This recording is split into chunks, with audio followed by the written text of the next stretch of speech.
Hello guys, मोहब्बत की दास्तां chapter 13 flashback. Avani canteen में जाके अपना लंच करने लगी, लेकिन उसकी आंखें बिल्कुल नमी थी।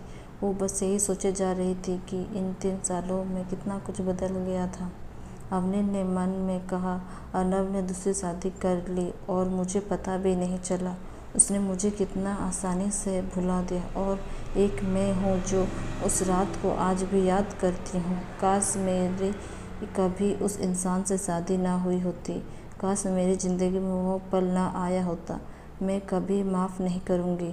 अर्नव, तुम्हें आज जो कुछ भी मेरे साथ हो रहा है वो सब तुम्हारी वजह से हो रहा है।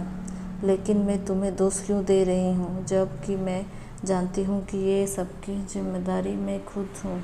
कोई बात नहीं, अब मैं किसी के बारे में नहीं सोचूंगी।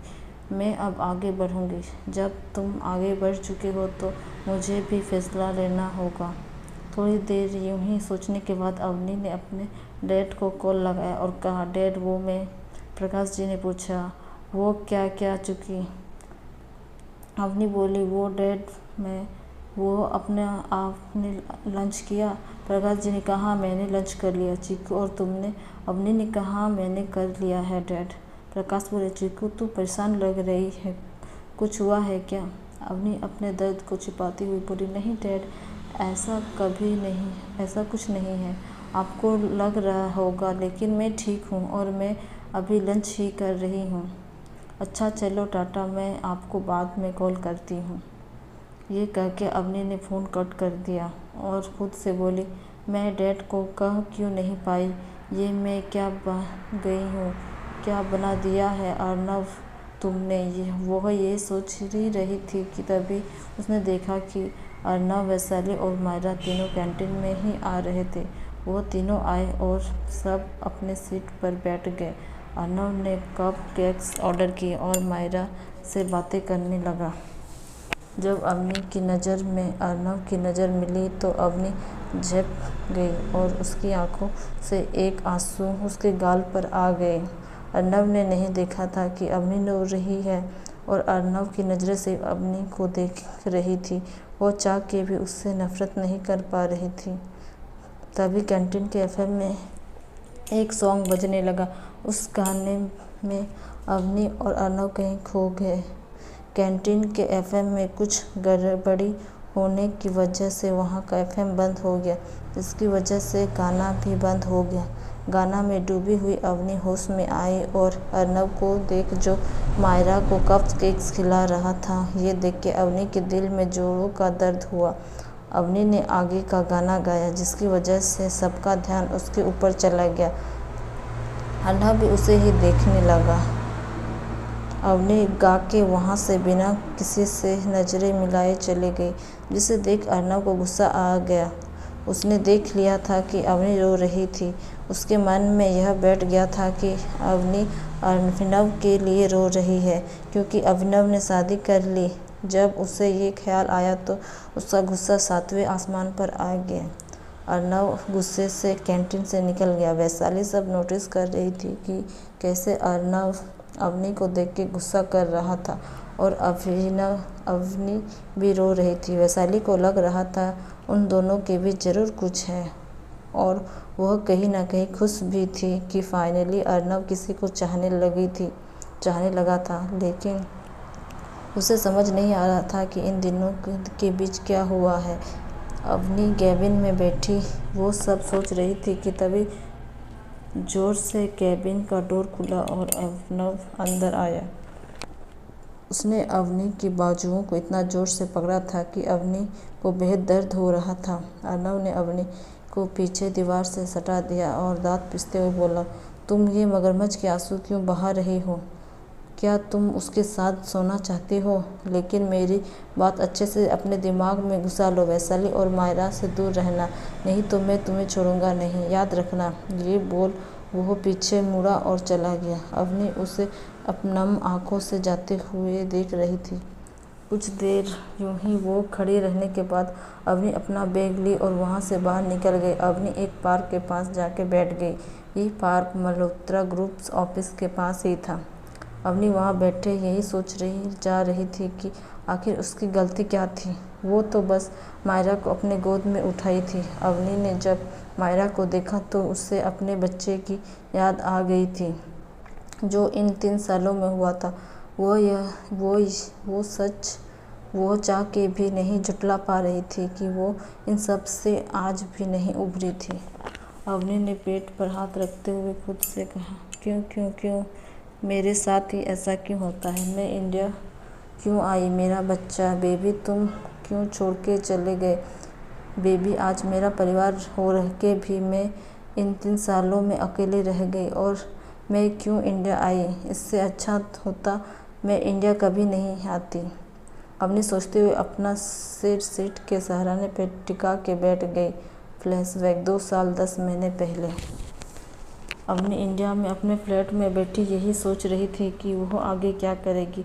अवनी होश में तब आई जब निधि बेडरूम में आके उसे गले लगा ली। निधि बोली, क्या सोच रही हो अवनी? अवनी ने कहा, कुछ नहीं, तू बता तू कैसी है?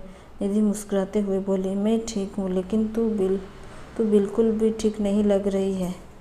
ये क्या हाल बना लिया है खुद का? तू अपना चेहरा देख, क्या हो गया है तुझे? ज़्यादा मत सोच अपनी, जो हुआ सो हुआ।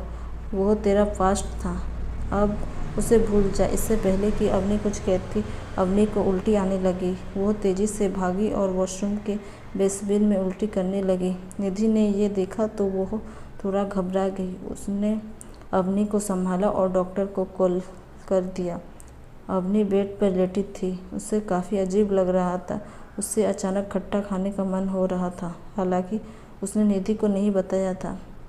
थोड़ी देर बाद डॉक्टर आए और अवनी का चेकअप करने लगे।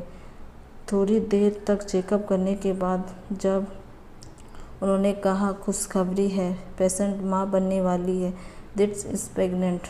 अवनी हकलाते हुए डॉक्टर से बोली, क्या बोल रहे हैं आप? मैं प्रेग्नेंट नहीं, ऐसा नहीं हो सकता।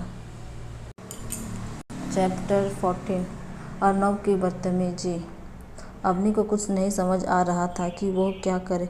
निधि ने उसे समझाया, अवनी तू ज़्यादा टेंशन मत ले। अवनी ने अपने पेट पर हाथ रखा और खुद के मन में कहा, मैं इस बच्चे को कैसे संभालूंगी। अवनी उस रात को अभी तक भुला ही नहीं पाई थी क्योंकि उसके ऊपर एक और मुसीबत आ गई थी। अवनी को खुद को संभाला और खुद से कहा, अवनी तुझे स्ट्रॉन्ग बनना होगा, तुझे इस बच्चे को जन्म देना होगा। ये सोचते ही अवनी के अंदर पता नहीं कहाँ से एक उम्मीद जग उठी थी। अवनी फैसला ले लिया था कि वो इस बच्चे को जन्म देगी। अवनी चाहती थी कि इस बच्चे को दोनों का प्यार मिले, इसलिए वो अर्नव के मेंशन में गई जहाँ अर्नव रहता था। इतना कुछ हो जाने के बाद भी अवनी नहीं चाहती थी कि अर्नव अपने बच्चे से दूर रहे। जब वो मल्होत्रा मेंशन पहुंची तो उसने अपने पुराने जख्म फिर से ताज़ा हो गए। उसे फिर से वह रात याद आने लगी, लेकिन वो अंदर गई और सिक्योरिटी गार्ड से बोली, अर्नव मल्होत्रा अंदर है? गार्ड्स ने कहा, जी वो अंदर ही है। सिक्योरिटी गार्ड अवनी को जानता था। अर्नव ने सबको कह के रखा था कि अवनी उसकी वाइफ है और उसे अंदर आने की परमिशन दी जाए, लेकिन अर्नव ने अवनी को ये जाहिर नहीं होने दिया था कि उसने उससे यहाँ आने से नहीं रोका है। अवनी बिना और कुछ कहे अंदर चली गई। वो सोफे पे बैठे अर्नव का इंतज़ार कर रही थी। कुछ देर बाद स्टडी रूम से एक लड़की चली आ रही थी। अवनी ने उसे देखा और सोचा, शायद ये कोई अर्नव की वर्कर होगी। अवनी ने कुछ भी नहीं कहा, वो चुपचाप वहाँ बैठी रही। उस लड़की का नाम जीविका था। जीविका ने जब देखा कि अर्नव के घर एक लड़की आई हुई है, उसने सोचा कि वह लड़की शायद अर्नव की खास हो। ये सोचते ही जीविका को बहुत गुस्सा आने लगा। वह अवनी के सामने गई और उससे पूछा, तुम कौन हो और तुम यहाँ क्या कर रही हो? अवनी ये सुन बोली, मुझे अर्नव से मिलना है। वो कहाँ है? जीविका बड़े ही एटीट्यूड में बोली, लेकिन अर्नव अभी किसी से नहीं मिलना चाहता, तुम यहाँ से जा सकती हो। अवनी ने जीविका को घूर के देखा और कहा, तुम कौन होती हो मुझे समझाने वाली? जीविका गुस्साते हुए बोली, जीविका मेरा नाम है, मेरा मुझसे कोई ऊंची आवाज़ में बात नहीं करता और तुम्हारी इतनी हिम्मत, 2 टके की औरत। ये सुनकर तो अवनी का दिमाग ही घूम गया। वह भले ही मजबूत थी लेकिन आज भी वह अवनी ही है, एकदम मजबूत, ना किसी से डरती है थी और ना किसी से डरने वाली थी। अवनी सोफे से उठी और जीविका की ओर देखा और कहा, अपनी हद में रहो, नहीं तो मुझसे बुरा कोई नहीं होगा। और तुम नहीं जानती हो ना मैं कौन हूँ? चलो मैं ही बता दूँ, मैं अर्नब की वाइफ हूँ। ये सुन के जीविका को समझ नहीं आ रहा था कि वो क्या बोले, क्योंकि उसने कभी भी अर्नब की वाइफ को नहीं देखा था। और कुछ महीने पहले यही तो न्यूज़ आई थी कि दोनों अलग हो गए हैं। जीविका ने अवनी से कहा, तुम दोनों तो अलग हो गए थे ना? अवनी कुछ भी नहीं कह पाई। इस सवाल पर उसके पास कोई जवाब ही नहीं था। तभी अर्नब भी स्टडी रूम से निकल कर आ रहा था। उसने दोनों की बातें सुन ली थी। अर्नब आते हुए बोला, Miss Jeevika, meet my ex wife Avni Agarwal. ये सुनकर तो जीविका की फ़ोटो पर एक शैतानी मुस्कान छलकने लगी थी। जीविका अवनी से बोली, तो आप अर्नब की एक्स वाइफ हो? ओह शिट, लेकिन मैंने तो आपको खुद से इंट्रोड्यूस करवाया ही नहीं। आई एम जीविका मेहरा, अर्नब की सबसे करीबी अंकल की बेटी हूँ मैं, और अर्नब की सबसे क्लोज फ्रेंड। अवनी बस अर्नब को ही देखी जा रही थी। वह देख रही थी कि अर्नब को ये सबसे कोई फ़र्क नहीं पड़ता। जीविका ने आगे कहा, अवनी बुरा मत मानना, लेकिन अगर तुम बीच में नहीं आती तो आज हम दोनों की शादी हुई होती, क्योंकि तुमसे पहले मेरी बात चल रही थी, लेकिन मैं लंदन में थी, इसलिए मैं उस वक्त आ नहीं पाई। लेकिन शायद भगवान को मुझे दोबारा मौका दिया है अपने दोस्त को पाने का। जीविका ऐसे कह रही थी जैसे वो मजाक कर रही हो, लेकिन अवनी अच्छे से समझ रही थी वो सब उसे नीचा दिखाने के लिए कह रही है। अवनी अब और नहीं सुनना सकती थी। उसने घूर कर जीविका को देखा और कहा, होगी तुम अर्नब की दोस्त, लेकिन मैं तुम्हें नहीं जानती, इसलिए मुझे सिर्फ अर्नब से बात करनी है। I hope you understand. ये कह के अवनी बिना कुछ कहे अर्नब के मास्टर बेडरूम में चली गई। अर्नब ने देखा कि अवनी अंदर चली गई है तो उसने जीविका से कहा, जाओ जाके स्टडी रूम में बैठो, मैं आता हूँ। जीविका उदास होकर बोली, अर्नब तुमने अपने एक्स वाइफ को आने को क्यों दिया? ये दो कौड़ी की औरत ने तुम्हें कितना परेशान किया और तुम हो कि उसे आज भी अंदर आने की परमिशन देते हो। अर्नब ने सात लफ्ज़ों में कहा, जीविका गो टू स्टडी रूम। यह कर अर्नब वहाँ से अपने मास्टर बेडरूम में चला गया। मास्टर बेडरूम के अंदर आते ही अर्नब अवनी के पास गया और अवनी को कहने से पहले ही अर्नब ने अवनी को कमरे से पकड़ा और उसे अपने करीब कर लिया और उसके बैग की चेन को खोलने लगा। अवनी को जब ये महसूस हुआ कि उसे छूटने के लिए कसमसाने लगी, लेकिन अवनी कुछ कहती इससे पहले अर्नब ने उसके मुंह को अपने एक हाथों से पकड़ लिया और कहा, क्या हुआ? क्या तुम उस रात को भूल नहीं पा रही हो और इस वजह से तुम कंट्रोल नहीं कर पा रही हो ना? अवनी कुछ नहीं कह पा रही थी। अर्नब की जानवर जैसे हरकत को देखकर अवनी को अब खुद के फैसले पर गुस्सा आ रहा था। वो यहाँ आई ही क्यों? अर्नब ने एक झटके में अवनी के बैग की चेन खोल दी। इससे पहले कि वो आगे बढ़ता उससे पहले ही अवनी ने खुद को छुड़ाया और अर्नब से दूर हो गई और अर्नब को एक थप्पड़ जड़ दी। अवनी गुस्से से बोली, तुम जानवर बन गए हो। अर्नब एक शैतानी स्माइल देते हुए बोला, तो तुम यहाँ मेरे साथ सोने नहीं आई हो? तो मुझे तो लगा तुम्हें कोई मिला ही नहीं है, तो तुम्हें लगा कि मेरे पास ही आना के बारे में सोच रही हो। Thank you.